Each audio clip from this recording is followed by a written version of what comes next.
안녕하세요. 70평생을 넘게 살아오면서 참으로 기적과도 같은 인연을 바로 눈앞에서 마주하게 된 박은혜라고 합니다. 옛 어른들 말씀에 은혜를 입은 자는 그 은혜를 평생 잊지 말아야 하고, 반대로 은혜를 베푼 자는 자신이 베푼 그 도움을 기억조차 하지 말아야 한다고들 하죠. 하지만 제가 살아보니 안타깝게도 은혜를 입은 자는 오히려 자신이 받은 그 수많은 도움과 배려를 너무나도 쉽게 잊어버리기 마련이고, 정작 은혜를 베푼 자만 홀로 남아 자신이 타인에게 조건 없이 주었던 그 따뜻한 도움이 결국에는 부메랑처럼 자신에게 다시 돌아오지 않음을 그저 씁쓸하게 곱씹는 것이 이 못난 노인이 이제야 겨우 다 알게 된 냉혹한 현실이 아닌가 싶습니다. 하지만 아주 가끔 정말이지 전혀 생각지도 못하게 내가 그저 가볍게 입으로 훅 불어서 저 멀리 날려보냈던 그 하찮은 민들레 홀씨 하나가 훗날 아주 예쁘고 탐스러운 꽃을 활짝 피워내어 내게 더없이 좋은 향기를 선물해 주듯, 내가 과거의 다른 누군가에게 별다른 생각 없이 베풀었던 그 작은 친절 하나가 아주 놀라운 기적이라는 형태로 제게 다시 되돌아오기도 하더군요. 내 배 아파 낳은 친자식에게마저 처절하게 믿음을 잃고 깊은 절망에 빠져 있던 바로 그 순간, 제게 마치 한 줄기 빛처럼 따스하게 찾아왔던 그 너무나도 반갑고 또 따뜻했던 운명적인 만남에 대한 이야기를 오늘 용기를 내어 여러분과 함께 나누고 싶어서 이렇게 제가 평소에 즐겨 듣고 사랑하는 이 채널에 조심스럽게 연락을 하게 되었네요. 자식 복 빼고는 이 세상 모든 복을 다 가지고 태어났다. 만약 누군가가 제 지난 인생을 딱 한마디로 정의해보라고 한다면 저는 아마 씁쓸하지만 이 말밖에 다른 할 말이 떠오르지 않을 것 같았네요. 저의 돌아가신 친정아버지는 평생을 초등학교 교장 선생님으로 정년 퇴임하셨고, 친정어머니께서는 중학교 국어 교사셨습니다. 두 분 모두 교육자 집안에서 나고 자란 덕분인지 저는 어릴 적부터 자연스럽게 아이들을 가르치고 돌보는 일에 큰 보람과 기쁨을 느꼈습니다. 그래서 저 역시 두 분의 뒤를 이어 초등학교 교사로 사회생활을 시작했고, 한동안은 아이들과 함께 웃고 떠들며 행복한 시간을 보냈습니다. 그러다 지금은 고인이 된 제 남편 이정호를 만나 결혼한 후 연년생으로 아들 둘과 딸 하나, 이렇게 세 아이를 연달아 낳고 기르면서 자연스럽게 이른 나이에 명예로운 은퇴를 하게 되었죠. 제 남편은 저를 처음 만나던 그 당시에는 본인만의 작은 사업을 막 시작한 터라 경제적으로는 몹시 가난하고 또 불안정했습니다. 그래서 저희 친정 부모님께서는 당신들의 하나뿐인 외동딸을 그런 변변찮은 사위에게 시집 보내는 것을 처음에는 못내 못마땅해 하시며 반대도 많이 하셨지만, 남편은 저와의 그 짧지 않은 결혼 생활 동안 그 모든 걱정과 우려를 아주 말끔하게 다 청산할 수 있었습니다. 타고난 성실함과 뛰어난 사업 수완 덕분이었는지 남편의 사업은 그야말로 하루가 다르게 승승장구했고, 처음에는 방 한 칸짜리 아주 좁고 누추한 단칸방에서 시작했던 저희 부부의 그 눈물겨운 신혼생활은 불과 몇 년 지나지 않아 서울 시내에서도 제법 살기 좋다는 동네의 넓은 마당이 딸린 예쁜 단독주택으로 이사를 해서 새 아이들과 함께 더할 나위 없이 단란하고 행복하게 살 수 있었답니다. 그 편안하고 안락했던 행복이 만약 지금까지도 쭉 계속 이어졌더라면 과연 얼마나 좋았을까요?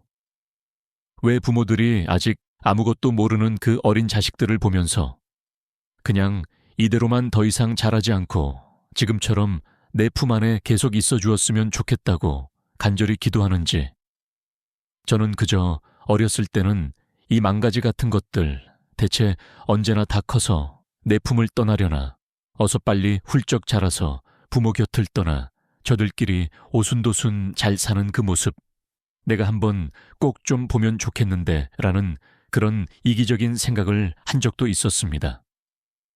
하지만 이제 와서 다 큰 자식들의 그 뻔뻔하고도 이기적인 모습들을 보고 있자니, 이럴 거면 차라리 평생 기저귀도 제대로 못된 그런 어린 아기인 채로 그냥 내 곁에 남아줬으면 좋았을걸. 하는 그런 절절하고도 안타까운 마음뿐이네요.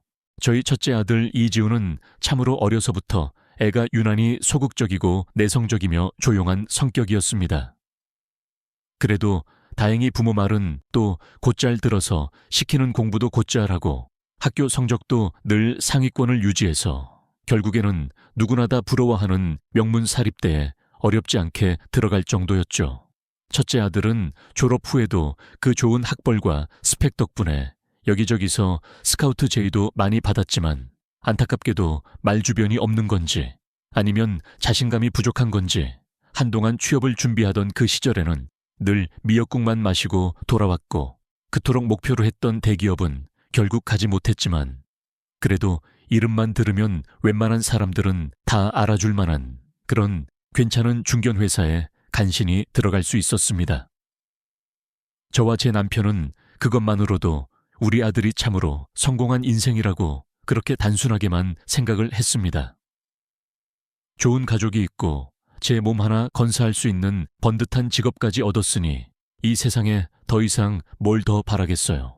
그러다가 첫째 아들이 30쯤 되었을 때 드디어 결혼하고 싶다는 아가씨를 한 명 집에 데려왔는데 첫째 며느리 유나라는 제 아들에게는 정말이지 눈에 넣어도 안 아플 만큼 너무나도 소중하고 보물 같은 그런 존재였지만 동시에 저와 제 남편에게는 그동안 저희도 전혀 몰랐던 우리 아들의 그 한심하고도 멍청한 모습들을 비로소 보게 해준 그런 아주 얄미운 역할을 톡톡히 해냈네요.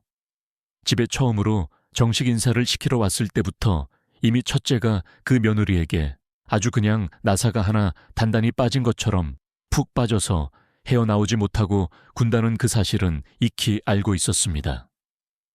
며느리가 하는 일도 변변찮고 그 벌이도 그렇게 넉넉하지 않을 뿐더러 사돈댁 사정도 그리 여유롭지 못해서 결국에는 제 아들이 모든 결혼 비용이며 신혼집 장만까지 혼자서 다 부담하겠다고 저와 남편에게 큰 소리를 쳤을 때부터 말이죠.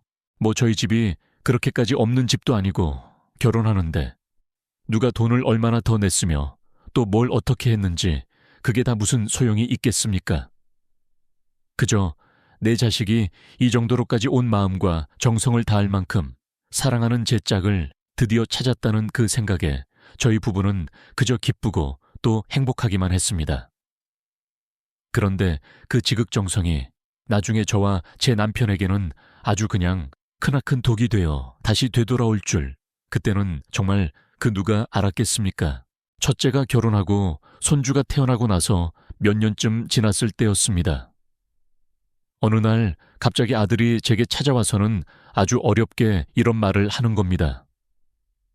엄마, 채원이가 요즘 회사 그만둔 지 꽤 됐잖아요.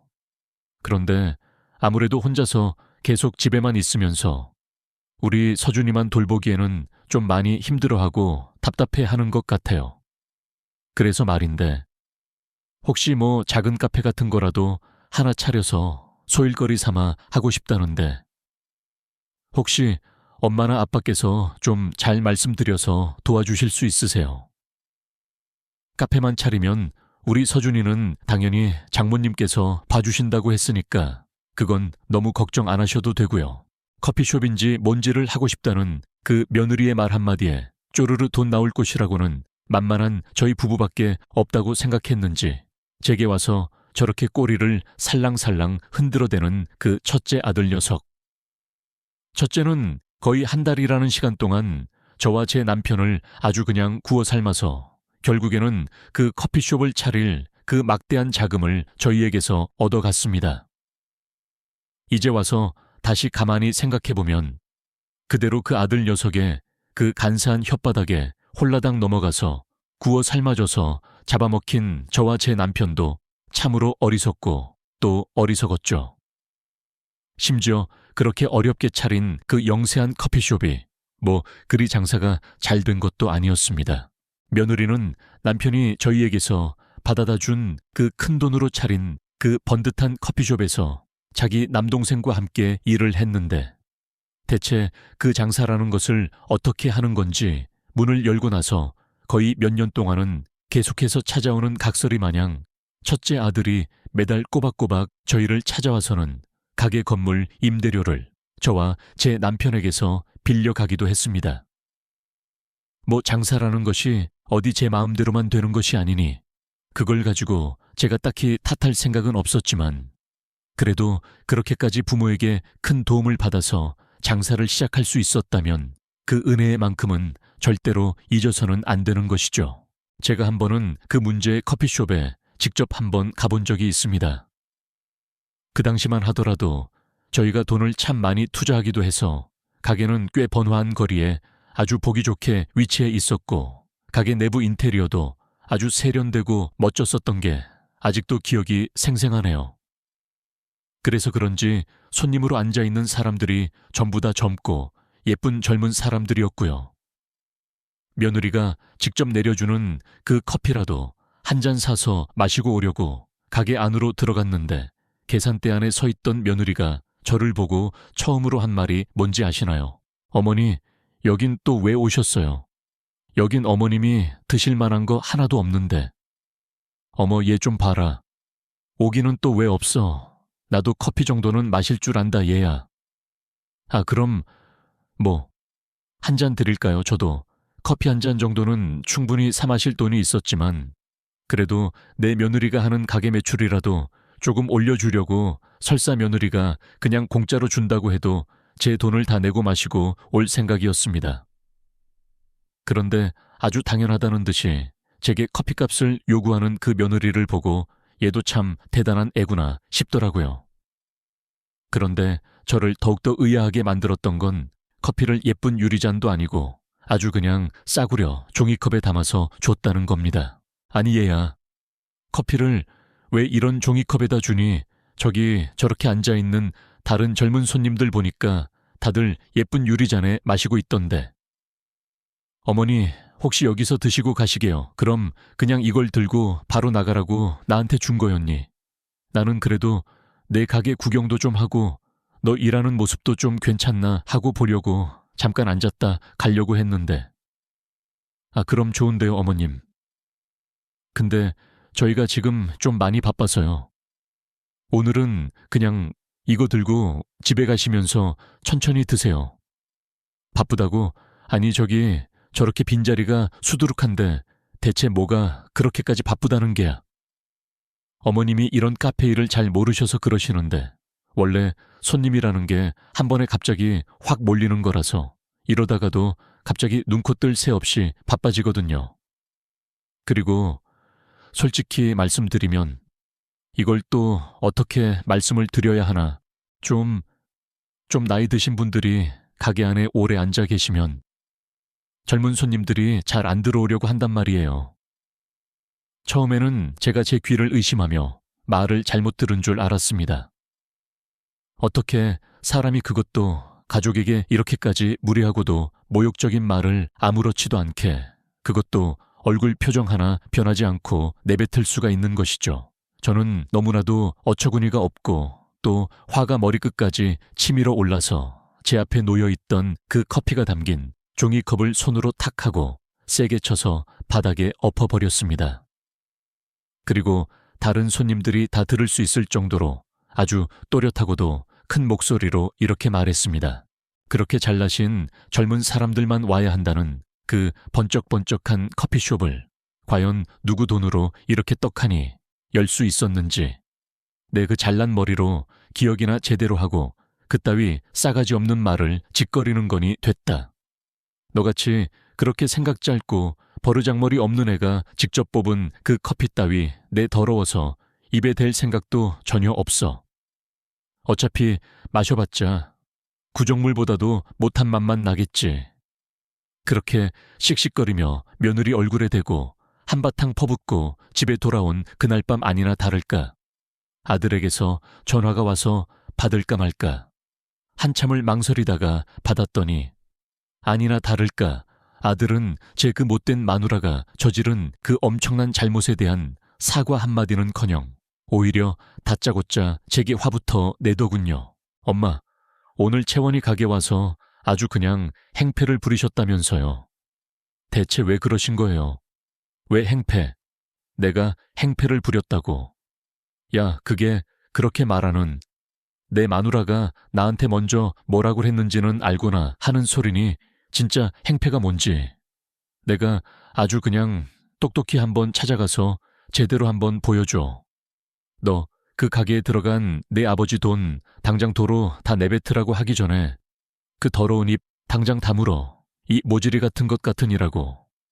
원래 제 아들이 그렇게까지 총명하거나 똑똑하지는 않았어도 그래도 최소한 뭐가 옳고 그른 건지는 제대로 판단할 줄 아는 아이라고 생각했는데 마누라 하나 잘못 얻은 다음부터는 어째 점점 더 바보 같은 모질이가 다 됐는지 모르겠습니다. 내 자식이니까 그냥 이 정도로 말로만 끝냈지 만약 남이었다면 저는 정말 소송을 걸어서라도 그동안 빌려줬던 그 모든 돈들을 전부 다 받아냈을 겁니다.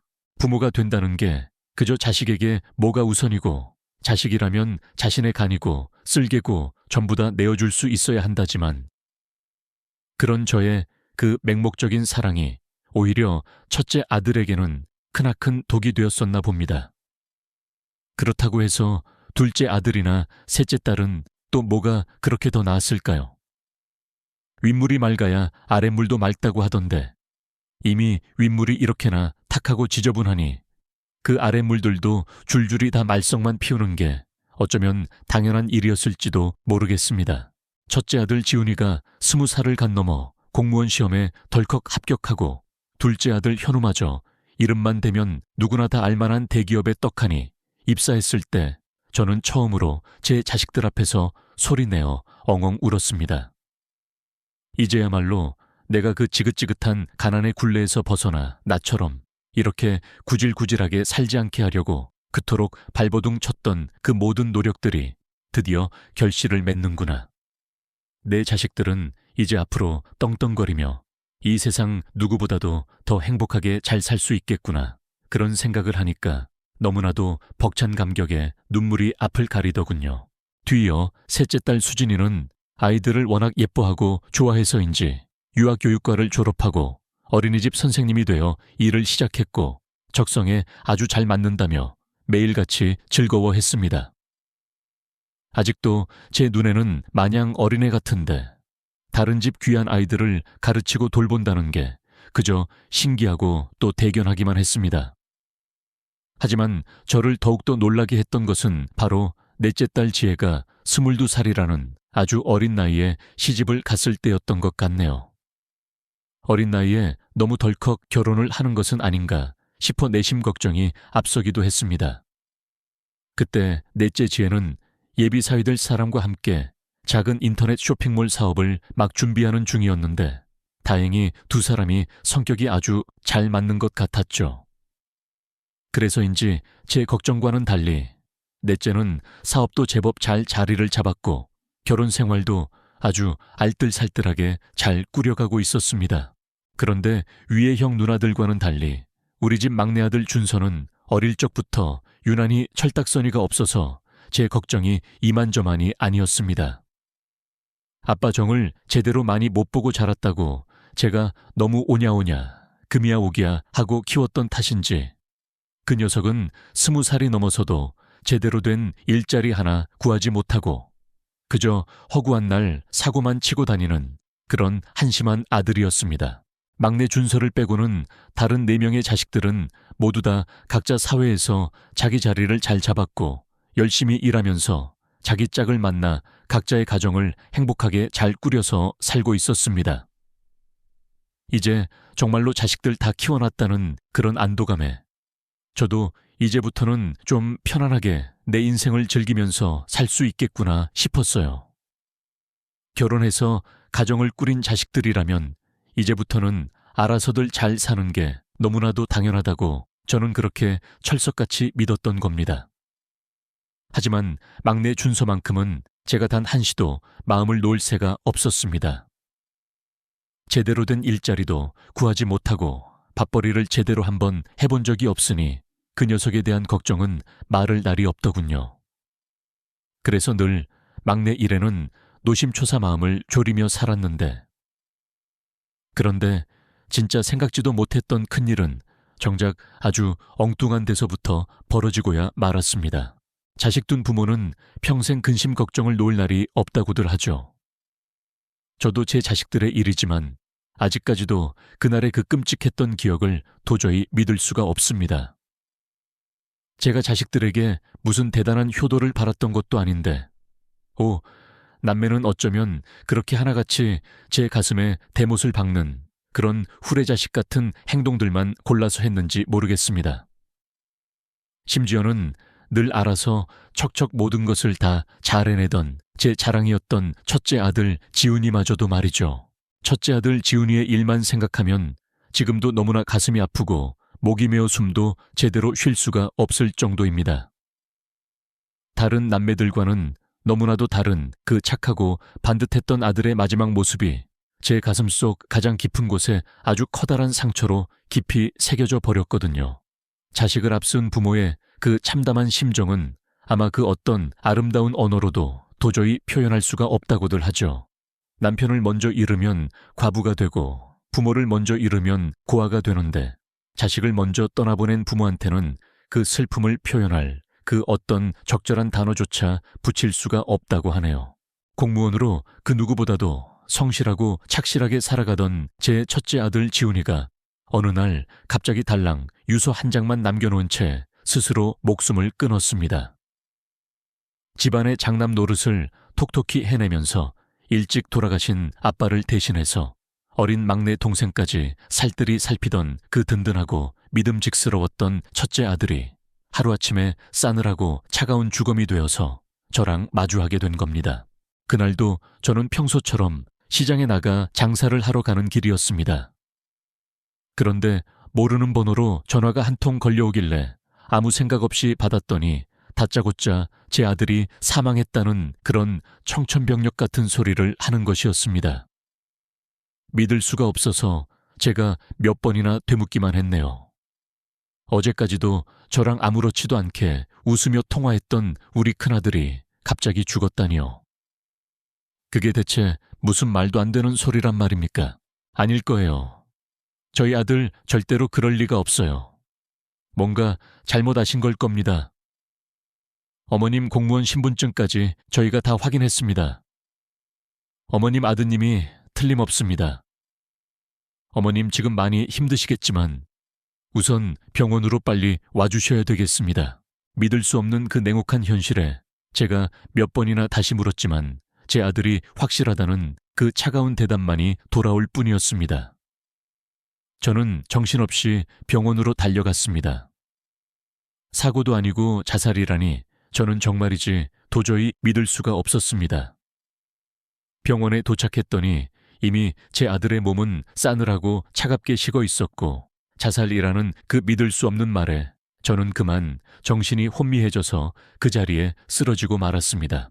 정신을 차려보니 경찰관 한 분이 제게 아들이 마지막으로 남겼다는 그 유서를 건네주시면서 아들이 최근에 동료 직원의 사내 고발로 인해 직무 관련 비리 혐의로 힘든 감사를 받고 있었다는 그런 기가 막힌 이야기를 하는 것이었습니다.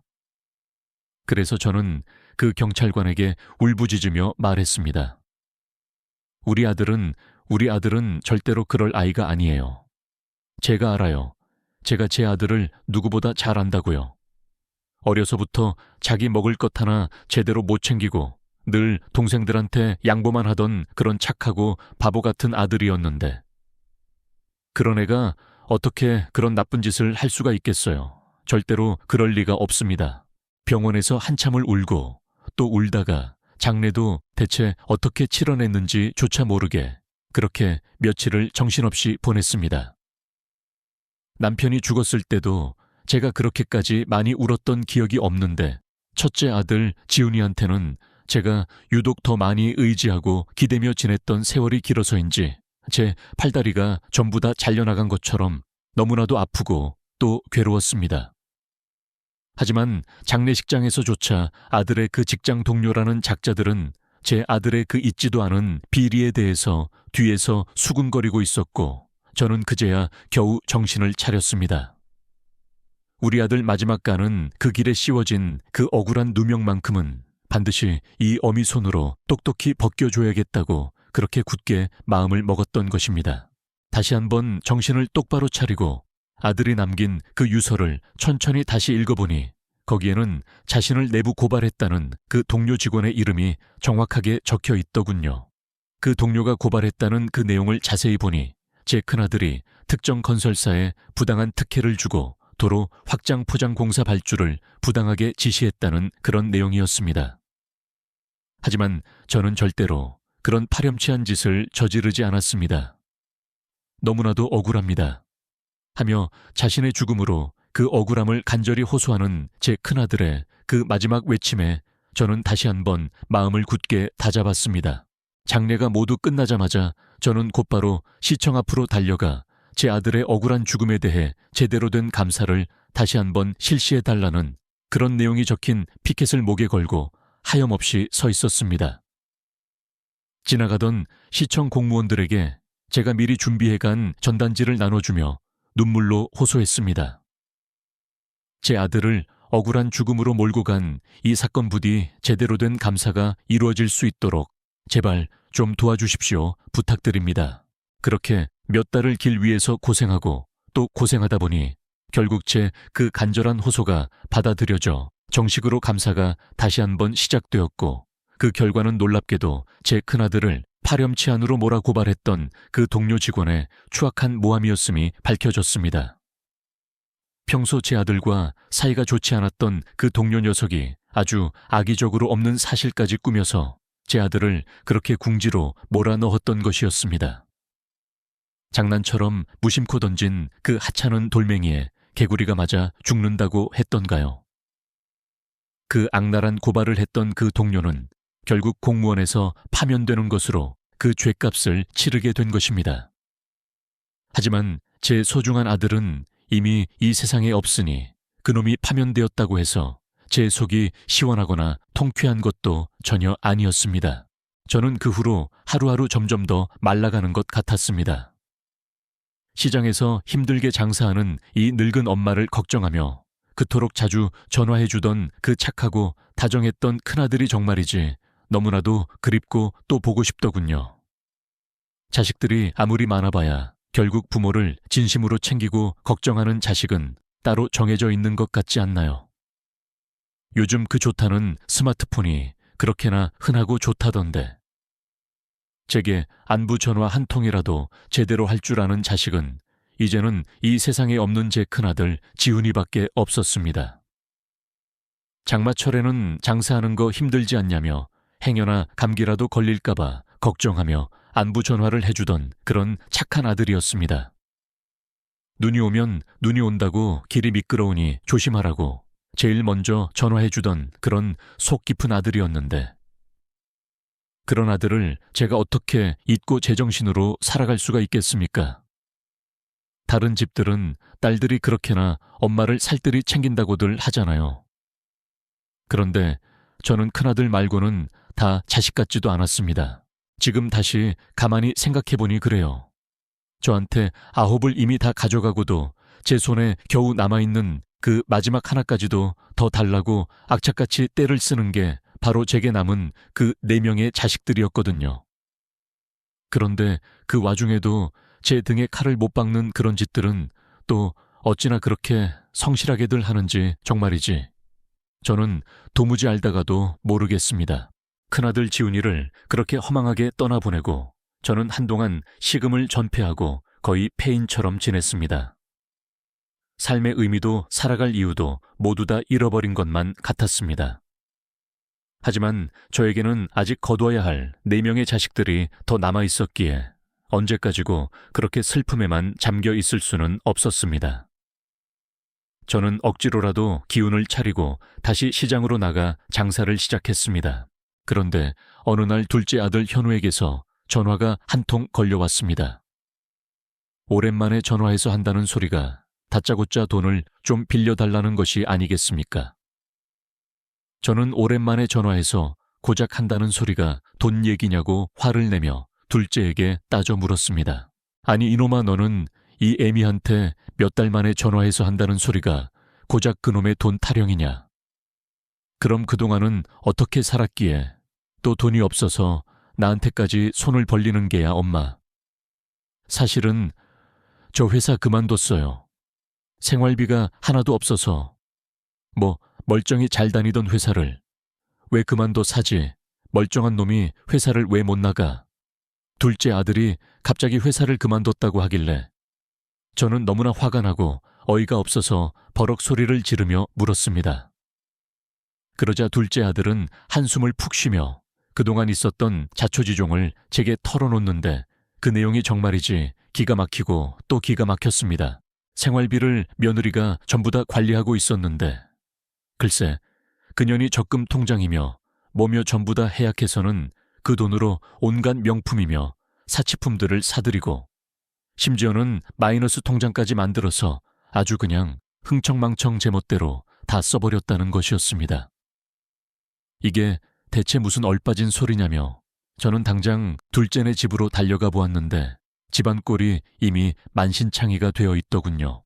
저는 술병을 붙들고 거실 바닥에 널브러져 있는 둘째 놈을 억지로 일으켜 앉혀놓고는 다그쳐 물었습니다. 정신 똑바로 차리고 다시 한번 말해봐 너.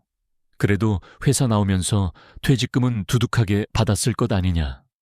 그 많은 돈은 다 어디다 팔아먹고 지금 이 모양 이 꼴이 된 게야 그 돈은 아파트 대출금 갚는데 다 썼어요. 주택담보대출이라서 안 갚으면 당장 집에서 쫓겨나 길바닥에 나앉게 생겼는데 제가 어떻게 해요? 미쳤어. 아주 그냥 둘 다 단단히 미쳤구나. 너는 내 마누라가 그동안 집안 살림을 어떻게 하고 다니는지도 전혀 몰랐다는 게냐. 이 답답한 놈아, 답답한 마음에 연신 둘째 아들의 등짝만 세차게 내리치는데 그놈은 그저 울기만 하고 아무런 말이 없는 겁니다. 속이 너무나 터질 것 같아서 저는 옆에 뒹굴고 있던 술병들을 전부 다 현관 밖으로 집어던져버리고는 소리쳤습니다. 네, 인생 이제부터는 네가 알아서 살아. 그렇게 돈이 뒷공무니로 줄줄 다 새어나가는 줄도 모르고 흥청망청 살았으니 이 상황에 네가 기댈 곳이라고는 고작 저 차가운 술병뿐이지. 이 한심한 놈아, 제가 그렇게 소리를 지르며 등을 더욱더 세게 내리치자 그제야 술기운이 확 올라오는지 둘째 녀석은 비틀거리며 화장실로 달려가더군요. 이미 술에 잔뜩 취해서 횡설수설하는 둘째 아들을 더 이상 상대하고 싶지도 않아서 저는 그냥 그 집을 나와버렸습니다. 그 후에 도망간 그 못된 며느리 년을 어떻게든 찾아내려고 온갖 방법을 다 동원해봤지만 작정하고 도망간 그 꽃뱀 같은 년을 과연 그 누가 쉽게 찾을 수나 있었겠어요. 그야말로 제 둘째 아들 재산을 전부 다 벗겨먹고 제대로 도망간 뒤라 그 어떤 행적조차 찾을 수가 없더군요. 아마도 그 모든 재산을 전부 다 현금으로 만들어서 어디론가 멀리 튀어버린 것이겠지요. 이런 기가 막히고 황당한 와중에도 큰아들 말고는 그 누구 하나 제 속마음을 터놓고 의지하며 물어볼 자식이 없다는 그 사실에 저는 그간 제가 살아온 인생 전체가 너무나도 허무하고 또 허탈하게만 느껴졌습니다. 자식된 돌이라는 것은 도대체 무엇이고 부모된 돌이라는 것은 또 무엇이란 말입니까? 그렇게 자식 일에는 무슨 일이 닥쳐도 강인하게 버틸 수 있었는데 둘째까지 연이어 이런 엄청난 사고를 치는 통에 저 역시도 이제는 정말이지 기력이 다 쇠진하여 거의 반쯤 넋이 나간 사람처럼 지냈습니다. 그런데 안 좋은 일은 꼭 한꺼번에 몰려온다고 했던가요? 여기서 끝이 아니었습니다. 바람 잘 날 없는 그놈의 가지가 저희 집에는 무려 5개나 더 있었으니까요. 제 인생 파란만장한 막장 드라마는 이제 겨우 시작에 불과했던 것입니다. 그렇게 얌전하고 착하기만 했던 제 셋째 딸 수진이는 어느 날 갑자기 제 뒤통수를 아주 그냥 제대로 한번 후려쳤습니다. 어느 날 저녁 셋째 사위에게서 다급한 전화가 걸려왔는데 자기 집에서 당장 딸 데려가라며 저한테 고래고래 소리를 지르는 것이었습니다. 처음에는 또 젊은 부부들이 의례 그렇듯 사소한 일로 부부싸움이라도 크게 했나 싶었습니다. 불안한 마음을 애써 진정시키며 셋째네 집으로 한달음에 달려가 봤는데 이미 셋째 딸 수진이가 아파트 복도에서 엉엉 울고 있는 것이었습니다. 머리는 산발을 하고 신발도 제대로 신지 않은 채로 복도 바닥에 힘없이 주저앉아 있는데 그 모습이 어찌나 황당하고 기가 막히던지 부부싸움이라고 해도 이건 아무래도 그 정도를 너무 지나쳤다고 생각했고 저는 현관문을 세차게 두드리며 사위를 불렀습니다. 한참을 초인종도 누르고 문도 두드리고 나서야 마침내 셋째 사위가 잔뜩 인상을 쓴 얼굴로 문을 빼꼼히 열더군요. 아무리 두 사람이 크게 싸웠다고는 하지만 그래도 내 딸한테 어떻게 손찌검까지 할 수가 있는 건가 했더니 사위가 제 말에 코웃음을 한번 픽 치며 이렇게 말했습니다. 장모님의 그 대단하신 셋째 따님이 글쎄 다른 남자랑 바람이 나셨답니다. 그것도 자기 어린이집 학부모랑요. 제가 뭘 믿고 저런 여자랑 평생을 같이 살겠습니까? 제가 원래부터 비위가 좀 약해서 저런 더러운 년이랑은 단 하루도 같이 못 살아요. 그러니 어서 빨리 장모님 딸 데리고 여기서 나가주십시오. 듣고도 도저히 믿을 수가 없는 이야기였습니다. 사위는 그렇게 제게 할 말만 딱 하고는 다시 문을 쾅 닫고 안으로 들어가 버렸습니다. 그래서 저는 아무 말도 없이 그저 울기만 하는 딸아이를 붙들고 자초지종을 물었습니다. 누가 보면 정말 억울한 일이라도 당하기라도 한 사람처럼 한참을 그렇게 울기만 하더니 겨우 입을 연 셋째 딸의 그 말은 정말이지 황당함 그 자체였습니다. 술 먹다가 우연히 만난 남자였고 그 남자가 자기 반 아이의 학부모인 줄은 정말 꿈에도 몰랐다는 것이었습니다. 아니, 결혼까지 한 여자가 뭐가 그리 아쉬워서 밤늦게 다른 남자랑 술을 마시러 나간 것도 기가 막힐 노릇인데 그 상대가 하필이면 자기 반 아이의 학부모였다는 게 여러분은 이게 과연 이해가 되시나요? 저는 뭐가 그리 모자라서 그런 더러운 짓을 하고 다니냐며 딸아이를 다그쳤고 이미 이혼 서류까지 다 받아든 것을 보니 이제 와서 사위한테 용서해달라고 빌 수도 없는 노릇이었습니다. 아무리 내 자식이라고는 하지만 정말이지 너무나 염치가 없다는 그런 생각마저 들었습니다. 뭐가 그렇게 억울하고 분한지 계속해서 울기만 하는 그 셋째 딸년에게 저는 이렇게 말했습니다. 아니 뭘 잘했다고 그렇게 울고만 있어. 그런 파렴치한 짓을 할 정도였으면 나중에 이렇게 될 거라는 그 정도 각오는 했어야지. 내 발등 네가 직접 찍은 거야.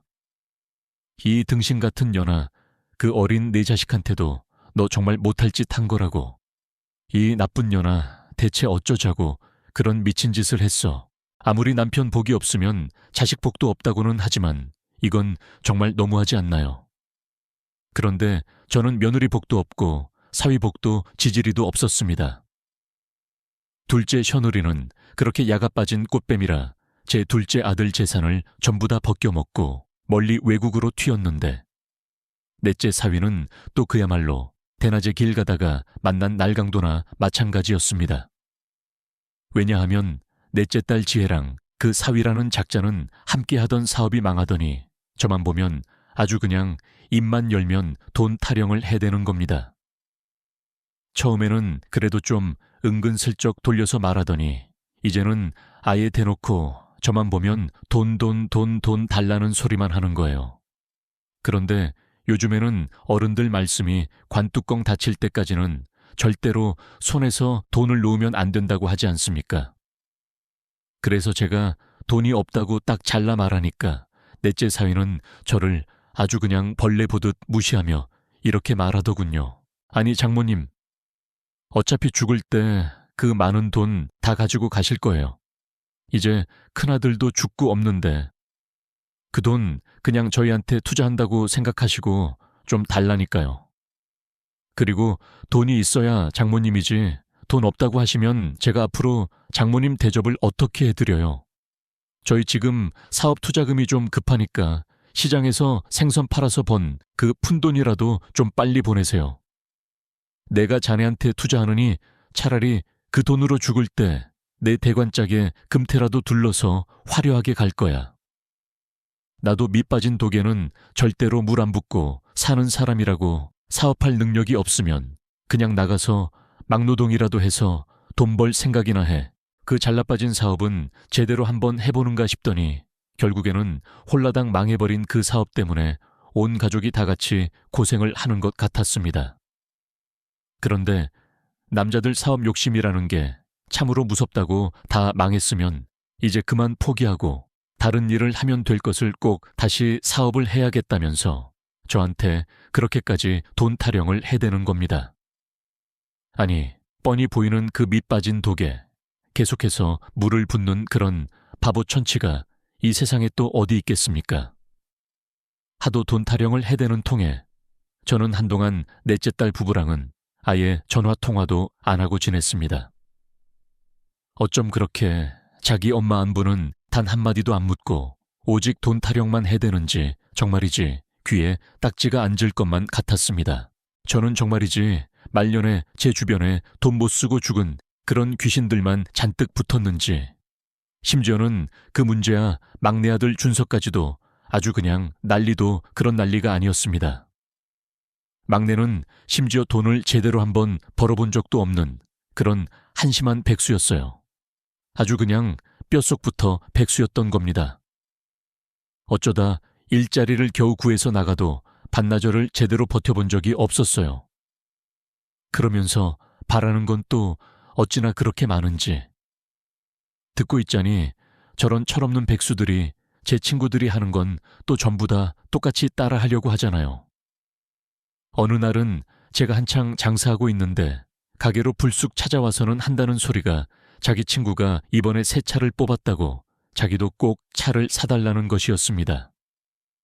그러면서 저한테 거의 반협박처럼 이렇게 말하더군요. 엄마, 나도 이제 차를 사야 출근도 하고 일도 제대로 할 거 아니야. 차가 없어서 내가 일을 못하는 걸 엄마도 잘 알잖아. 그러니까 일해야 차 살 돈이 나올 거 아니냐고. 아무것도 없는 놈이 차를 또 어떻게 사? 엄마가 사주면 되잖아. 야, 차 좀 사줘. 안 사주면 나 평생 일 안 할 거야. 마음대로 해. 내 인생이지. 그게 어디 내 인생이냐. 세상에 자기 인생을 담보로 엄마를 협박하는 그런 후레자식 같은 아들이 또 있을까요? 절대 안 된다고 했더니 한동안은 좀 잠잠한가 싶었습니다. 하지만 막내 아들은 그렇게 쉽게 포기할 위인이 아니었고 결국에는 기어이 또 큰 사고를 치고야 말았습니다. 글쎄, 그 철없는 막내 아들 박준서가 어디서 아주 헐값에 낡아빠진 오토바이를 한 대 샀다면서 그걸 끌고 제 가게 앞까지 가져온 것이었죠. 자기 아버지가 그 지긋지긋한 오토바이 사고로 젊은 나이에 허망하게 돌아가신 것을 뻔히 알면서도 그 빌어먹을 오토바이를 거저줬다고 해도 절대 안 탈 판에 그걸 굳이 돈까지 주고 사와서는 제 앞에서 보란 듯이 시동을 걸며 이렇게 말하더군요. 엄마 막내 아들이 돈이 없어서 차 대신에 이 위험한 오토바이 타고 다니다가 혹시라도 아빠처럼 빗길에 미끄러져 사고라도 당하면 엄마 속이 좀 시원하겠어. 그러니까 내가 그냥 차 사달라고 했을 때 순순히 사줬어야지. 큰아들 장례 치른 지도 얼마 안 됐는데 이 막내 아들까지 장례 치르고 싶어서 아주 환장했어. 이게 지금 아들이 이 늙은 엄마한테 할 소린가 싶었습니다. 오토바이라면 정말이지 치가 떨리도록 싫었습니다. 제 남편이 그 빌어먹을 오토바이 사고 때문에 그렇게 젊은 나이에 죽었는데 그걸 좋아할 여자가 이 세상 천지에 또 어디 있겠습니까? 비가 오나 눈이 오나 시장 바닥에서 온갖 독한 년 소리 들어가며 애지중지 키워놨더니 아들이라는 게 고작 한다는 소리가 저런 것이라니. 너무나도 허탈하고 또 허탈했습니다. 저는 자식들한테 단 한 번도 대단한 효도를 바랐던 적도 없어요. 그저 건강하게 잘 자라서 나중에 이 늙은 엄마가 너희들을 이만큼이나 힘들게 키웠다는 그 사실 하나만이라도 알아준다면 그걸로 충분히 감사하다고 생각했죠. 그런데 지금은 어떤 줄 아세요? 저는 자식들에게 그 어떤 것도 바란 적이 없는데 오히려 자식들은 저에게 당연하다는 듯이 돈을 바라고 있더군요. 게다가 막내는 자기까지 죽는 꼴 보기 싫으면 당장 차부터 내놓으라는 겁니다. 그래서 저는 더 이상 참지 못하고 막내에게 아주 단호하게 말했습니다. 네가 정말 이거 타고 나가서 죽을 용기가 있다면 어디 한번 실컷 타고 나가봐라. 일할 깜냥도 제대로 없는 놈이 어디 이거 타고 나가서 죽을 만큼 그렇게 대단한 배짱이라도 있기는 하더냐. 내가 너를 낳고 지금까지 키운 게 너무나도 후회스럽다. 엄마한테 죽는 꼴 보라는 게 그게 아들이 이 애미한테 할 소리야. 제 말에 막내 아들은 잔뜩 궁시렁거리며 말했습니다. A씨, 이제 생선도 안 팔리나 보네. 돈 없으면 그냥 없다고 솔직하게 말하면 될 것이지 뭘 그렇게 구질구질하게 잔소리만 하고. 그래, 그러더니 오토바이를 타지도 못하고 낑낑대며 한참 동안 끌고는 저 멀리 사라지는 겁니다. 알고 보니 그 녀석은 자전거도 제대로 못타는 놈이라 오토바이는 당연히 탈 줄도 몰랐던 것이었습니다. 너무나 오냐오냐 애지중지하고 키운 게 죄라면 죄인 것이겠죠. 하지만 저는 이제 와서 어디서부터 어떻게 이 모든 것을 바로잡아야 할지 도무지 감을 잡을 수가 없었습니다. 다들 평소에는 저한테 연락도 잘 없다가 오직 돈이 필요할 때만 저한테 전화를 하니까 이게 정말 제대로 된 가족인가 싶을 정도였습니다. 그렇다고 제가 어디 돈을 잔뜩 쌓아두고 사는 것도 아니고 그저 이 늙은 몸뚱이 하나 이끌고 겨우경유 장사하는 처지였는데요. 그야말로 벼룩의 간을 빼먹으려고 제 자식들 넷이서 아주 그냥 기를 쓰고 달려드는 그런 꼴이었습니다. 그러던 어느 날 제가 며칠 전부터 몸살 기운이 심하게 있어서 도저히 장사를 하러 나갈 수가 없었던 날이었습니다. 마침 넷째 딸 지혜가 웬일로 저희 집을 찾아왔더군요. 그러면서 제 눈치를 슬금슬금 살피며 넷째 딸이 저에게 물었습니다. 엄마, 어디 아파? 안색이 별로 안 좋아 보이는데. 그냥 감기 기운이 좀 있는 것 같네. 머리도 좀 아프고. 감기면 약 먹고 좀 푹 쉬셔야지. 가만히 있어봐. 내가 약이랑 물 좀 가져다 줄게. 그래, 얼른 약 먹고 한숨 푹 자고 일어나면 좀 괜찮아질 거야. 넷째는 제게 감기약과 물을 챙겨주었습니다. 개똥도 약에 쓰려면 없다고 하더니 마침 이럴 때 미운 딸이라도 곁에 있으니 조금은 위안이 되긴 했습니다. 그런데 이 녀석이 약을 가져다 주고 나서도 제 방에서 나가지 않고 계속해서 주방이랑 제 방을 의문스럽게 왔다 갔다 하는 것이었습니다. 처음에는 오랜만에 집에 와서 뭐라도 찾고 있나 싶었습니다.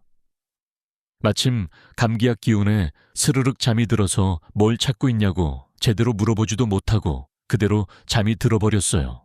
그렇게 잠이 쉬어들려던 바로 그 찰나 어디선가 부스럭거리는 이상한 소리가 들려와서 저도 모르게 살짝 눈이 떠졌습니다. 그런데 저는 제 눈을 뜨고도 제가 지금 꿈을 꾸고 있는 줄로만 알았습니다. 글쎄, 그 못된 넷째 딸년이 제 옷장 깊숙한 곳에 제가 숨겨두었던 그 돈뭉치를 꺼내려다가 저한테 딱 걸린 겁니다. 기가 막히고 어이가 없어서 아픈 것도 다 잊어버리고 자리에서 벌떡 일어나서 딸에게 고래고래 소리를 지르며 말했습니다. 웬일로 집에 다 찾아왔나 했더니만 딸년이 온 게 아니고 아주 그냥 시커먼 쥐새끼 한 마리가 우리 집에 몰래 숨어 들어온 거였네. 엄마는 무슨 말을 그렇게 섭섭하게 해. 내가 그동안 엄마한테 도와달라고 그렇게 사정을 했는데도 엄마가 단 한 번이라도 좀 도와줬어. 안 도와줬잖아. 누가 보면 제 장롱 깊숙한 곳에 숨겨져 있던 그 돈이 전부 다 넷째 딸년, 내 돈인 줄로만 알겠더군요. 기가 막히고 또 어이가 없어서 저는 옆에 있던 베개를 집어던지며 당장 여기서 나가라고 소리를 질렀는데 넷째 딸년은 뭐가 그렇게 억울하고 분한지 오히려 저한테 악을 쓰며 이렇게 말하더군요. 엄마는 평생 큰오빠만 아들이고 우리 다른 자식들은 자식도 아니지 안 그래. 큰오빠는 그깟 죄 좀 짓고 자살했는데도 뭐가 그렇게 억울하다고 누명이라고 하면서 시청 앞에서 시위까지 다 해놓고 살아있는 다른 자식들이 그놈의 돈 좀 달라고 그렇게 애원을 하는데도 어떻게 단 한 번을 안 도와줄 수가 있어. 우린 자식도 아니냐고 이렇게까지 악착같이 돈 타령이나 해대는데 내가 너희들을 자식이라고 생각이나 하겠어. 내년들이 자식 새끼들이면 이 늙은 애미한테 이렇게까지 모질게 하지는 못해. 남한테도 이렇게까지는 못할 거다. 이년아 저는 너무나 화가 나고 억울해서 가슴을 치면서 엉엉 울었습니다. 지난 그 모든 세월들이 너무나도 서럽고 먼저 세상을 떠난 그 착한 첫째 아들이 너무나도 보고 싶어서 이대로 그냥 딱 죽었으면 좋겠다고 생각할 정도였습니다. 하지만 넷째 딸녀는 그런 제 모습에도 아랑곳하지 않고 끝까지 그 돈 뭉치를 자기 가방 속에 쑤셔 넣으며 저한테 이렇게 말했습니다. 그 돈 몇 푼이나 한다고. 그렇게까지 유세를 떨어. 내가 이번에 이 사업 제대로 한번 성공시켜서 나중에 엄마한테 2배, 3배로 다 갚아줄게. 죽은 아들 아무리 그리워해봤자 거기서 돈이 나와 밥이 나와 살아있는 자식들한테나 좀 잘해. 그러다 말년에 아파서 꼼짝없이 알아누우면 그때 가서 엄마 돌볼 사람이 우리들 뿐이잖아. 남편도 없으면서 정말로 아프면 어쩌려고 그래. 피도 눈물도 없는 그런 소름 끼치는 소리만 늘어놓던 넷째 딸녀는 결국 그 돈 뭉치를 다 챙겨서 유유히 집을 나가버렸습니다.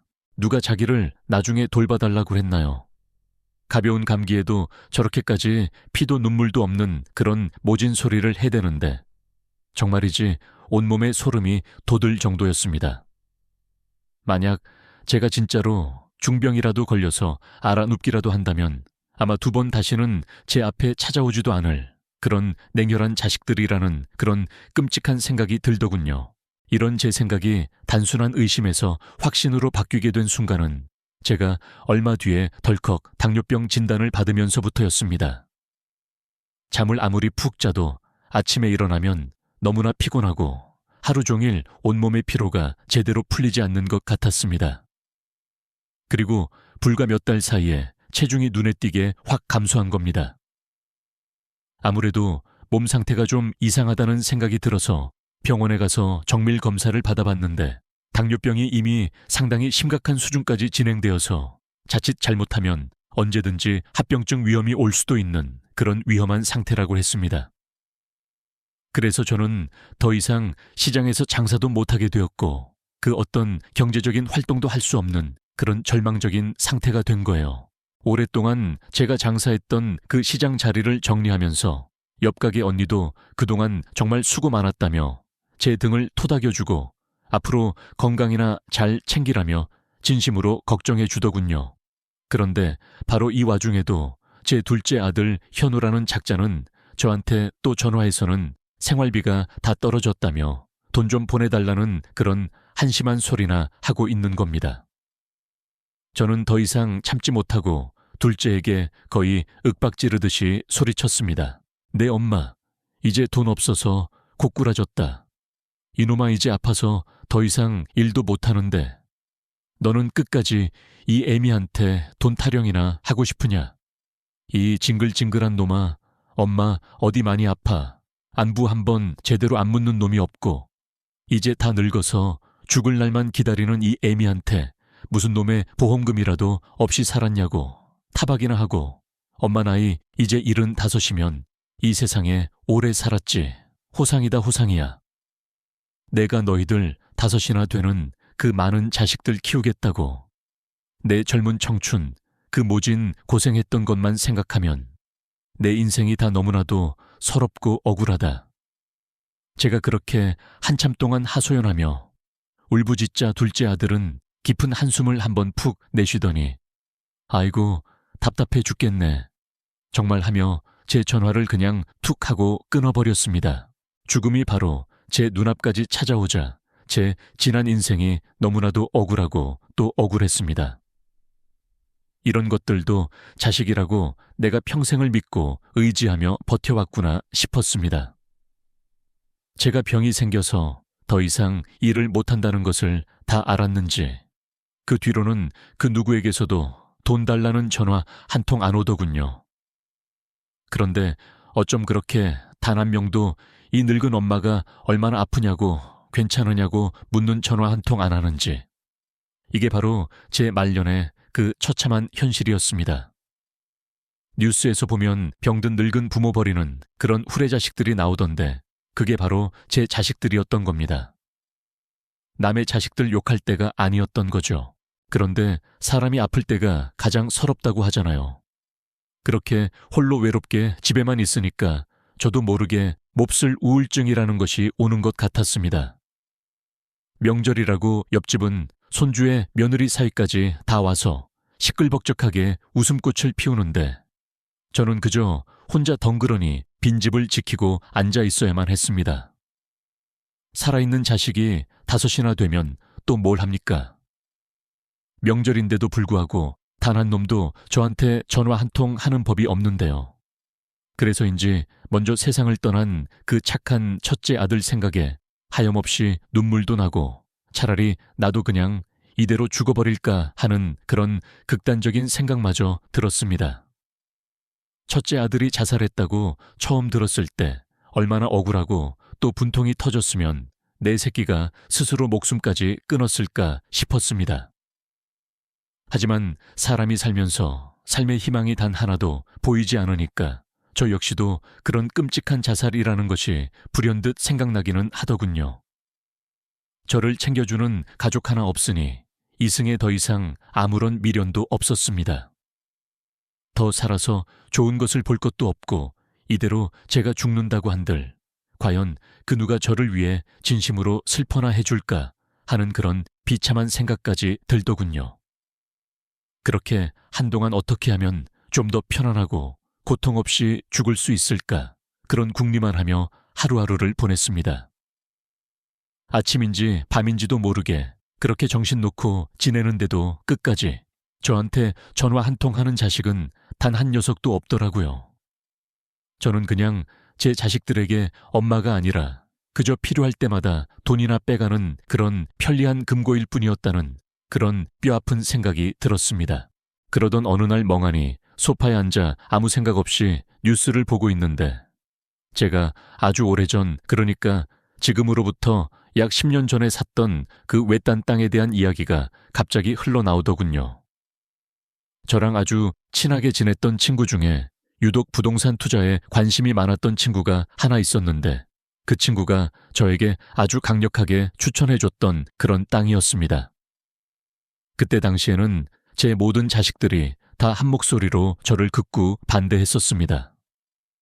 제가 그 땅을 산다고 하니까 셋째 딸 수진이가 저에게 이렇게까지 쏘아붙였었죠. 엄마 땅은 무슨 놈의 땅이야. 그런 쓸데없는 정부 엄마가 알 정도면 이미 온 동네에 다 퍼진 헛소문이나 마찬가지지. 진짜 부자들은 그런 거 절대 소리 소문 없이 혼자만 알고 사서 더 큰 부자 되는 거지. 엄마처럼 이렇게 아무것도 모르는 사람들이 함부로 투자했다가는 패가 망신하기 딱 좋다고 그러니 그 돈 있으면 그냥 우리 자식들한테나 좀 나눠줘. 그래야 엄마도 나중에 말년에 우리한테 용돈이라도 좀 받았으면서 편하게 살 거 아니야. 셋째가 그렇게까지 독하게 말하자 둘째 아들 현우도 그 옆에서 맞장구를 치며 말하더군요. 맞아요, 엄마. 진짜 돈 되는 그런 고급 정보는 원래 돈 많은 부자들만 아는 거지. 우리 같은 평범한 사람들이 아무리 죽어라 공부한다고 한들 어디가 진짜 좋은 땅이고 어디가 나쁜 땅인지 어떻게 제대로 알고 살 수가 있겠어요. 괜히 그 아까운 돈 어먼데다 버리지 마시고 그냥 그 돈 고이 묶어두고 집에다가 잘 간수하고 계세요. 둘째, 셋째가 저렇게까지 극구 반대를 하자 넷째 딸 지혜도 그리고 막내 아들 준서까지도 돈 있으면 자기들한테나 좀 나눠서 쓰라며 저를 한사코 말렸었습니다. 지금 다시 가만히 생각해보니까 그때도 그 내놈들은 이미 그 돈을 마치 자기들 돈이라도 되는 것처럼 몹시도 아까워했었던 것 같아요. 그때 제 그 친구는 이미 부동산 투자로 꽤 많은 돈을 번 상태였고 이번 정보만큼은 정말 확실한 정보라며 저한테 강력하게 추천을 했었습니다. 그래서 저는 제 자식들이 전부 다 그렇게까지 반대를 해도 과감하게 투자를 강행했었죠. 그때도 저는 이미 제 자식들이 돈에 눈이 돌아간 그런 속물들이라는 것을 어렴풋이나마 알고 있었기에 그 돈을 그들에게 나눠주느니 차라리 땅에라도 묶어두고 싶었던 것입니다. 그래서 자식들이 하는 그 모든 말들을 아주 그냥 귓등으로도 안 듣고 제 고집대로 그 땅에 투자를 했던 거예요.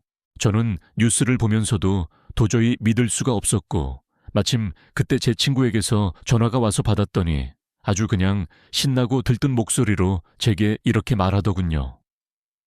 영희야, 너 진짜 대박났다. 그때 그 땅 내 말 듣고 사길 정말 잘했지. 내가 뭐라고 했어. 내 정보가 얼마나 정확한데 이제 너 말년의 팔자 아주 그냥 쫙 제대로 한번 폈네 폈어. 저는 그런 친구에게 몇 번이나 고맙다고 다 네 덕분이라고 말했습니다. 친구 덕분에 저는 그 투자금의 몇 배가 넘는 엄청난 수익을 보게 된 거죠.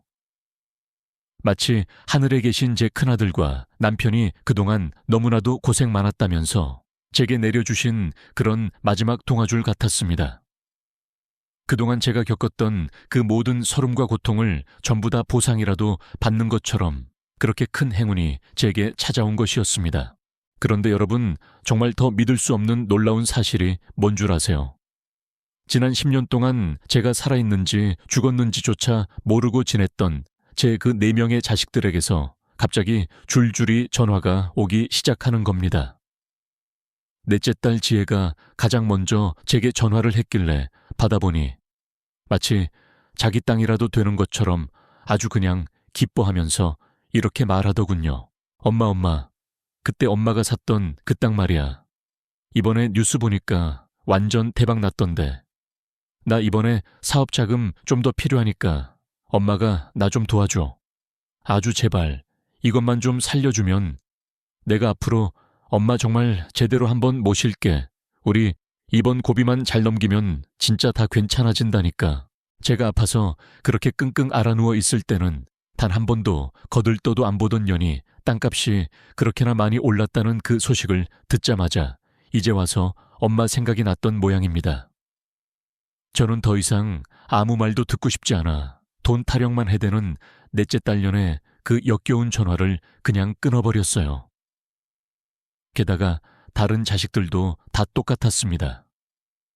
마치 약속이라도 한 것처럼 저한테 전화를 해대는데 하나같이 전부 다 돈 타령을 할 게 너무나도 뻔했습니다. 돈이 있어야 엄마고 돈이 없으면 그냥 남보다도 못한 사이가 그게 과연 제대로 된 가족이라고 할 수 있을까요? 저는 그 누구의 전화도 받지 않고 가만히 있었더니 글쎄, 이제는 아예 제 집까지 직접 찾아오는 겁니다. 그리고는 하나같이 저를 자기 집에 데리고 가서 살겠다는 거예요. 둘째 아들 현우는 회사도 잃고 집도 절도 없는 그런 한심한 놈 주제에 저를 모시겠다고 하는데 제가 코웃음을 치며 이렇게 말했습니다. 누가 지금 누굴 모셔? 내가 지금 널 업고 살아도 모자랄 판에 그러자 둘째 아들은 저를 보며 뻔뻔하게 말하더군요. 엄마 형, 죽고 없으면 이제 제가 장남이나 마찬가지인데 엄마 재산은 당연히 저한테 주시는 게 맞는 거죠. 제가 엄마 아주 편안하게 잘 모실게요. 그러니 저한테 상속해 주세요. 맞습니다. 제 그 엄청난 땅값을 서로 상속받으려고 저를 그렇게 서로 모시겠다고 난리들을 쳤던 게 아니겠어요. 저는 그동안 어렴풋하게 느끼기만 했던 그 모든 것들을 이번 기회에 아주 그냥 뼈저리게 제대로 한번 느꼈습니다. 나는 돈이 있어야만 엄마 취급을 받을 수 있는 그런 비참한 여자였던 겁니다.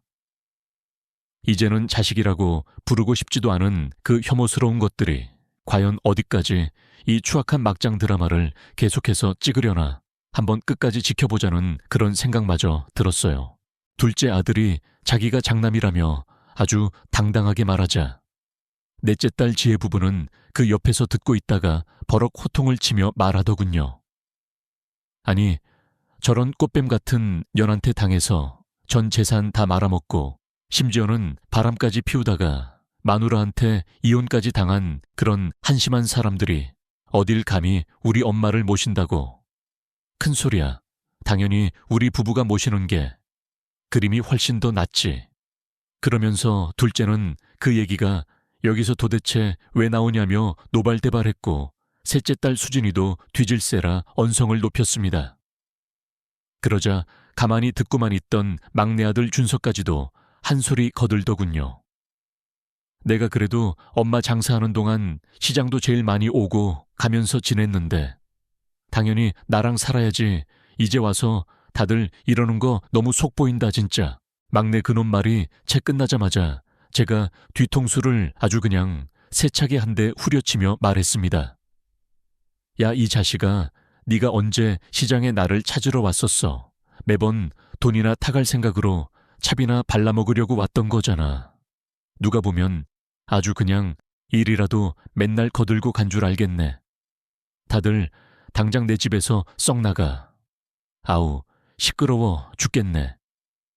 정말 저는 서로 자기들이 저를 모시겠다며 온갖 듣기 싫은 헛소리만 해대는 그 꼴불견 자식들을 전부 다 집 밖으로 쫓아내버렸습니다. 그리고는 현관문을 아주 그냥 세차게 쾅 하고 닫아버렸습니다. 하지만 끈질긴 기생충 같은 제 자식들의 그 지긋지긋한 쇼는 이제 겨우 시작에 불과했죠. 제가 아플 때는 제가 죽기라도 한 것처럼 단 한 번도 찾아오지도 않더니 넷째 딸 지혜가 글쎄 이번에는 자기 어린 자식, 그러니까 제 손주까지 앞세워서 저희 집으로 다시 찾아온 겁니다. 아무리 그래도 어린 손주까지 데리고 왔는데 차마 문전박대를 할 수는 없어서 어쩔 수 없이 현관문을 열어줬더니 넷째 사위라는 작자가 아주 그냥 양손에 뭘 잔뜩 바리바리 들고 왔더군요. 그러면서 제 얼굴을 보자마자 갑자기 그 사위라는 작자가 제게 이렇게 살갑게 말을 합니다. 장모님, 제가 장모님 당뇨에 아주 그냥 특효라는 귀한 약재들을 좀 사와봤습니다. 이게 그렇게 몸에 좋다네요. 손주 때문에 어쩔 수 없이 집에 들였더니 그들이 챙겨온 선물 보따리들을 하나씩 풀어헤치면서 이건 어디에 좋고 저건 또 어디에 좋은 거라며 온갖 가머니설들을 늘어놓더군요. 부창부수라고 했던가요. 넷째 사위가 그렇게 발빠르게 아양을 떨며 말을 하니 넷째 딸 지혜도 그 옆에서 질세라 거들며 말하더군요. 엄마, 이거 우리 그이가 엄마 주려고 무려 3일 전부터 밤새가면서 다 알아보고 준비한 거야. 내가 그만 사라고 해도 장모님 드릴 물건에는 절대로 돈 아끼지 말자면서 이렇게나 많이 사왔다니까. 왜 이제 엄마한테 돈 좀 생겼으니까 장모님 대접이라도 좀 톡톡히 해보려고 아주 그냥 그동안 못했던 효도 이번 기회에 한꺼번에 다 하려고 작정이라도 한 것처럼 아주 그냥 생쇼들을 하는구나. 엄마는 왜 좋은 의도로 사온 걸 가지고 그렇게까지 삐딱하게만 생각해. 좋게 좀 생각해봐 제발.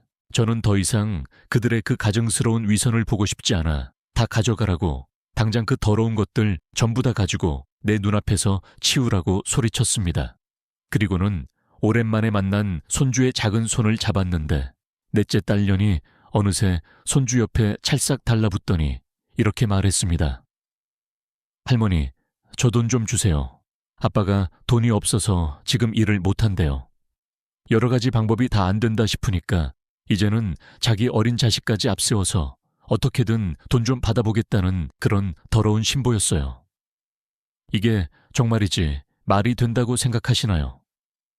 저는 당장 애 데리고 여기서 나가라며 물건들 전부 다 다시 챙겨서 넷째를 집 밖으로 돌려보냈습니다. 그리고 현관문을 닫으면서 저는 넷째 딸 지혜에게 아주 차갑고 단호하게 말했습니다. 나 너 같은 딸이랑 사위 둔 적 없다. 내가 다시 한번 너희 같은 자식들을 믿으면 인간이 아니라 짐승이다. 짐승 2번 다시는 내 눈앞에 나타나지 마. 제 그 독한 말에 넷째 딸은 뭐가 그리 분하고 억울한지 한참 동안이나 잔뜩 궁시렁거리면서 투덜대다가 결국에는 돌아가 버렸어요. 그리고 곧바로 전화가 왔고 제가 전화를 받지 않자 이번에는 이런 어이없는 내용의 문자를 남겼더군요. 엄마 잘 생각해봐. 엄마 자식들 중에 지금 애 낳고 제대로 가정을 꾸리고 살 수 있는 게 나밖에 없는데 나중에 손주 보면서 재미 보고 편하게 살고 싶으면 우리 좀 도와주고 서로 좋게 좋게 지내자. 안 그래? 저는 넷째 딸의 그 뻔뻔하고도 가증스러운 문자에 너무나도 기가 막혀서 곧바로 다시 전화를 걸어 고래고래 소리를 질렀습니다. 이년아 손주, 네가 그 더러운 입으로 감히 손주 얘기를 해. 네가 만약에 내 돈으로 네 자식 새끼 키웠으면 딱 너 같은 괴물이나 나왔겠지. 너도 한번 네 자식한테 똑같이 당해봐. 돈도 없는 늙은 부모도 과연 부모로 쳐주는지 한번 직접 겪어보라고. 자식 낳아보면 부모 마음 다 이해한다는데. 우리 집 넷째 딸녀는 아주 그냥 예외였나 보구나. 유일하게 손주까지 낳아 살던 넷째마저 이 지경이니 다른 자식들은 안 봐도 비디오였습니다. 그 후에도 둘째 아들 현우가 아주 그냥 너덜너덜해진 여행용 캐리어를 덜덜 끌며 저희 집으로 다시 찾아왔었는데 저는 그놈을 보자마자 빗자루로 사정없이 두들겨 때리며 당장 내쫓았습니다. 얼마나 그 모습이 괘씸하고 또 한심했는지 모릅니다. 어딜 또 돈 냄새 맡고 여기까지 기어들어와 당장 여기서 꺼져버려. 나는 너 같은 장남 둔 적 없어. 내 형, 우리 지훈이가 하늘에서 살아있었으면 내 그 더러운 다리 몽둥이부터 먼저 분질러 놨을 거야. 2번 다시는 내 눈앞에 나타나지 마라. 생각지도 못했던 그 빗자루 세례에 정신없이 얻어맞던 둘째는 결국 캐리어 바퀴가 빠지도록 허둥지둥 도망을 가더라고요. 셋째 딸 수진이도 그리고 막내 아들 준서도 그놈의 지긋지긋한 돈 때문에 제가 문도 안 열어주는데도 불구하고 한참을 저희 집 대문 앞에서 서성거리며 저를 불러댔습니다. 저는 결국 참다 못해 경찰을 불러서 웬 이상한 잡상인들이 자꾸만 저희 집 앞에서 행패를 부린다고 신고했습니다. 그리고는 저는 그들을 제 자식이라고 생각해 본 적이 단 한 번도 없으니 저와는 아무런 상관도 없는 모르는 사이들이라고 그렇게 딱 잘라 말했죠. 엄마한테 돈 좀 생겼다고 그렇게 하루가 멀다 하고 벌떼처럼 찾아와서 괴롭히는 그 자식들이 저는 조금도 반갑지가 않고 오히려 심기가 더욱더 불편해지기 시작했습니다. 저는 그래서 이 상황을 어떻게든 해결하기 위한 특별한 대책을 마련하던 중 아주 우연히 신문에서 어떤 기사를 하나 발견하게 되었죠. 바로 유산 기부와 관련된 내용이었습니다. 저는 그 길로 곧장 변호사를 찾아가 상담을 받았고 마침내 제가 가지고 있던 그 땅을 전부 다 팔고 그 돈의 절반은 지금 당장 병원에서 긴급한 치료가 필요하지만 돈이 없어서 제대로 된 치료를 받지 못하고 있는 그런 불쌍한 아이들에게 전부 다 기부했습니다. 제가 비록 자식 농사는 아주 그냥 처참하게 실패했지만 그래도 이렇게나마 어린 생명들을 살리는 그런 좋은 일에는 조금이라도 도움이 되고 싶었거든요. 그런데 그 기부를 하는 과정에서도 제 자식 놈들은 어떻게 알고 또다시 저를 찾아와서는 버젓이 살아있는 친자식들은 지금 당장 굶어 죽게 생겼는데 엄마 눈에는 그런 우리가 안 보이냐며 온갖 울음소리를 다 내는 겁니다. 그래서 저도 더 이상 참지 않고 그들에게 아주 냉정하게 말했습니다. 나도 너희들이 단 한 번도 나를 찾아오지 않았을 때 나 혼자서 외롭고 쓸쓸하게 죽어가고 있었어. 그런데 지금 너희들이 감히 나한테 죽내사네 그런 말을 함부로 해. 나는 너희들 같은 자식 둔 적 없다. 앞으로 너희들이 죽든지 살든지 나는 아무 상관 안 하고 알아서들 잘 살아라. 우연한 좋은 기회로 제가 새로운 삶을 얻어서 다시 살게 된 것처럼 저 역시도 그 어린아이들에게도 2번째 소중한 기회를 주고 싶었습니다. 이런 제 진심 어린 마음을 병원에서도 너무나도 고맙게 받아주셨고 심지어는 제게 감사장까지 수여해 주셨습니다. 말년에 팔자가 핀다는 게 바로 이런 보람 있는 일을 두고 하는 말이 아닐까요? 남을 도울 수 있는 그런 사람이 된 게 꽤나 멋지고 의미 있는 일인 것 같았습니다. 요즘 은행에서는 상속인을 미리 설정할 수 있는 그런 좋은 신탁 상품이 있다고 하길래 저는 거기에 바로 가입했습니다. 그리고 제가 죽기 전에 남은 모든 재산은 전부 다 다시 사회에 환원하거나 혹은 도움이 필요한 다른 어려운 이웃들에게 기부하겠다는 그런 조건으로 가입을 했어요. 이렇게 해두면 제가 혹시라도 가장 우려하던 그런 귀찮고 골치 아픈 법적 분쟁 같은 것들도 미리 막을 수 있어서 저한테는 아주 그냥 안성맞춤이었죠. 제 자식들한테는 앞으로 단 한 푼도 돌아가지 않도록 아주 그냥 단단히 못을 박아두니까 그제야 제 삶이 조금은 편안해져서 지금은 가끔씩 친구들과 함께 가까운 곳으로 소풍도 다니고 맛있는 것도 사 먹으면서 그렇게 소소한 행복을 누리며 지내고 있게 됐습니다. 옛말의 인생은 초년 고생은 사서도 하지만 말년 복이 좋아야 정말 편안하고 행복한 인생이라고들 했잖아요. 그동안 제가 살면서 겪었던 그 모든 힘들고 고통스러웠던 일들은 그저 제가 보기 너무나도 없었구나 하고 그렇게 생각하며 체념하고 살고 있네요. 하지만 제 자식들이 모두 다 어엿한 성인이 된 후에 그 모든 일들을 다시 한번 차분히 돌이켜보니 어쩌면 제가 처음부터 자식들을 뭔가 잘못 키웠던 것은 아닌가 하는 그런 후회스러운 생각도 가끔씩 들기도 합니다. 그래도 저는 제 자식들을 키우는 동안만큼은 정말이지 단 한순간도 부끄럽지 않게 최선을 다했다고 생각해요. 자식 속을 그 부모가 또 어떻게 다 알겠습니까? 5이나 되는 그 많은 자식들을 한번 키워보니까 원래 자식이라는 게 9을 이미 다 가져가고도 제 손에 겨우 남아있는 그 마지막 하나까지도 어떻게든 다 훔쳐가야만 직성이 풀리는 게 그게 바로 자식이라는 존재인가 봅니다. 그래도 부모니까 그 모든 것을 다 뻔히 알면서도 그저 못 이기는 척 다 주고 또 주면서 그렇게 바보처럼 살아가는 것이겠죠.